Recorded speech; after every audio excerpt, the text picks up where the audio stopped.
तो इस क्वेश्चन को डिस्कस करते हैं। क्वेश्चन कह रहा है see the electrical circuit shown in the figure which of the following equation is correct for it. आप ध्यान से देखिए, आपके पास इस डायग्राम में बताना है कि कौन सा करेक्ट इक्वेशन हो सकता है। सब में इक्वल टू जीरो लिखा हुआ है, इसका मतलब ये हुआ कि सब में अगर इक्वल टू जीरो है इसका मतलब वोल्टेज लॉ यूज किया गया होगा। तो हम लोग क्या करते हैं, सबसे पहले सोचते हैं कि सर्किट डायग्राम में क्या क्या हम लोग अप्रोच लगा सकते हैं। यहाँ से करंट आया I1, यहाँ से आ रहा है करंट I2, तो इसका मतलब ये करंट हो गया I2। यहाँ से जो करंट जाएगा वो होगा I1 प्लस I2, तो ये करंट हो गया I1 प्लस I2। फिर यहाँ से करंट आया होगा I1 प्लस I2, तो यहाँ से लिख देते हैं I1 प्लस I2। और उसके बाद इस बैटरी से करंट I1 निकला है तो इसको करंट I1 देना होगा, तो I1 दे देते हैं। इस वाले बैटरी से करंट I2 निकला है, इसका मतलब इसको भी देना होगा I2। चेक करते हैं फॉलो कर रहा है। यहाँ से आया I1 plus I2, it means यहाँ से आया होगा I1 plus I2। I1 plus I2 में I1 चला गया, तो इस वाले में I2 चला गया होगा। अब प्लस माइनस देते हैं, तो बैटरी ये रेजिस्टेंस आ गया। रेजिस्टेंस में क्या होता है, करंट के डायरेक्शन में पॉजिटिव और ये वाला निगेटिव। सिमिलरली ये वाला पॉजिटिव होगा और ये वाला निगेटिव। उसी तरह इस वाले सर्किट में करंट ऐसे आ रहा है, तो ये रेजिस्टेंस है, तो ये पॉजिटिव और ये वाला होगा निगेटिव। बैटरी के लिए ये पॉजिटिव, बैटरी के लिए निगेटिव, बैटरी के लिए ये पॉजिटिव और बैटरी के लिए बड़ा डंडा पॉजिटिव छोटा निगेटिव। अब हम लोग अलग अलग सर्किट में जा जाकर इक्वेशन लिखते हैं। पहले हम लोग इस वाले सर्किट में चलते हैं, इस वाले में। तो क्या होगा, यहाँ से यहाँ गए, यहाँ से यहाँ गए, रेजिस्टेंस मिल गया। इस पॉइंट का नाम फिलहाल ए दे देते हैं, तो ए लिख दिया, तो लिखा गया वी ए।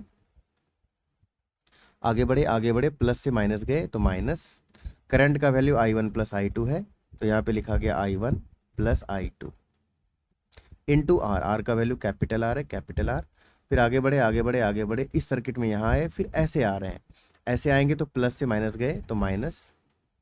I1 है, I1 इंटू R1, तो R1 हो गया।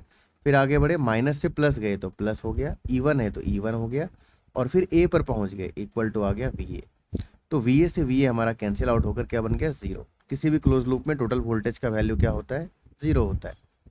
इस तरह से हम लोग सॉल्व करेंगे तो वैल्यू आएगा, कितना आया हमारे पास, minus I1 R minus I2 into R minus I1 R1 plus E1 equal to zero. देखिए एक भी ऑप्शन मैच कर रहा है क्या, या डायरेक्टली बोल सकते हैं यहाँ पे E1 है तो E1 आ गया। इस वाले को चेक कर लेते हैं एक बार, E1 आ गया। Minus I1 plus I2 R है, minus I1 plus I2 into R, ये वाला मैच कर रहा है। बट यहाँ है प्लस I1 R1, यहाँ पे है प्लस, ये वाला क्या है प्लस ऑप्शन में, और यहाँ पे क्या आया है, माइनस आया है। मतलब ये वाला ऑप्शन जो हो गया ये गलत हो गया, सी नंबर गलत ऑप्शन हो गया। अब आते हैं और कोई चेक कर लेते हैं यहाँ से। ये प्लस E1 है, माइनस I1 प्लस I2, ये वाला माइनस साइन के साथ, ये प्लस साइन के साथ, और ये वाला माइनस I1 इंटू R1 है। मतलब डी ऑप्शन मैच कर रहा है इसके साथ, डी वाला। अच्छा यहाँ पे चेक करते हैं E2 वाले के साथ, अब ये रिलेशन है। एक बार E2 वाले के बारे में सोचते हैं कि E2 के साथ कैसे लिख सकते हैं। E2 मतलब ये वाला सर्किट में रिलेशन लिखना होगा। तो किसी भी पॉइंट को हम लोग पहले पकड़ते हैं और स्टार्ट करते हैं लिखना। मान लेते हैं पॉइंट है B, तो हम लोग लिखते हैं VB। यहाँ से आगे बढ़े प्लस से माइनस तो माइनस E1, फिर आगे बढ़े माइनस से प्लस गए तो प्लस I1 इंटू R1 हो गया। फिर आगे बढ़े माइनस से प्लस गए, बैटरी मिल गया तो प्लस E2। फिर आगे बढ़े, यहाँ प्लस से माइनस गए तो माइनस I2 R2, और फिर वापस से B पर आ गए, इक्वल टू VB। तो VB से VB कैंसिल आउट होकर जीरो बन गया।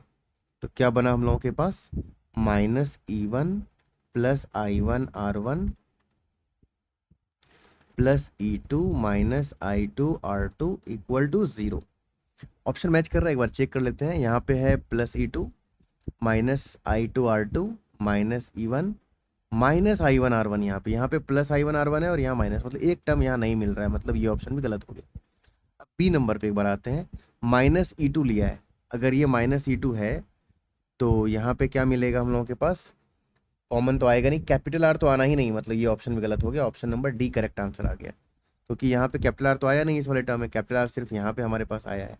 इट मीन्स करेक्ट ऑप्शन जो आ गया वो डी नंबर आ गया, डी नंबर।